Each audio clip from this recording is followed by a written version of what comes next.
So ఇవాళైతే మనం మన tram scrambler లో ఏమేమి యాక్సెసరీస్ ఉన్నాయో ఒకసారి చూద్దాం. సో మనమైతే ఫస్ట్ యాక్సెసరీతోని స్టార్ట్ చేద్దాం, అదే ఈ విండ్షీల్డ్ అన్నమాట. స్టాక్ బైక్ లో అయితే మీకు విండ్షీల్డ్ అనేది ఏం రాదు. మీకు స్టాక్ బైక్ ఎట్లుంటుందో కూడా నేను ఇక్కడ ఇమేజ్ యాడ్ చేస్తా చూడండి.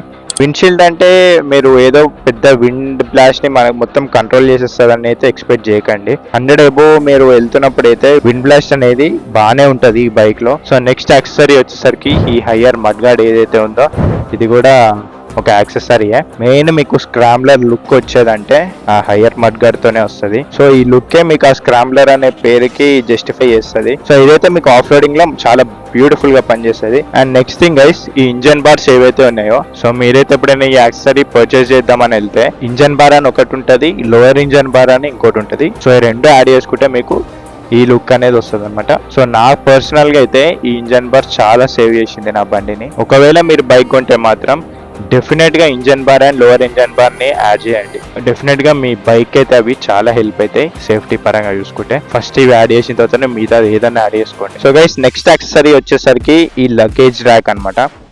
ఇదైతే ఎంత స్ట్రాంగ్ ఉంటదంటే, సో ఇది పెట్టించుకున్నప్పుడు వెనకాల ఎవరైతే ఎక్కుతుంటారో వాళ్ళని కొంచెం కేర్ఫుల్ గా ఎక్కమని చెప్పండి. ఇది ప్యూర్ అల్యూమినియం అనుకుంటా, మంచి స్ట్రాంగ్ అయితే ఉంటది. మీరు లాంగ్ రైడ్స్ ఏదైనా ప్లాన్ చేస్తుంటే కూడా మీ దగ్గర టాప్ బాక్స్ ఉంటే ఓకే, లేకపోతే కూడా మీరు లగేజ్ ఇక్కడ పెట్టేసుకొని బంజీ కార్డ్స్ తోని మీరు టై అయితే చేసేసుకోవచ్చు. ఈ నెక్స్ట్ యాక్సెసరీ వచ్చేసరికి బుచ్చి ట్యాంక్ ప్యాడ్ కూడా. సో దీని మీద మీరు బ్రాండింగ్ కూడా చూడొచ్చు, ట్రాంప్ అని. మనకు తెలియకుండా అయితే చిన్న చిన్న స్క్రాచెస్ పడుతుంటాయి. సో దాని నుంచి అయితే స్క్రాచెస్ పడకుండా మనం చూసుకోవచ్చు.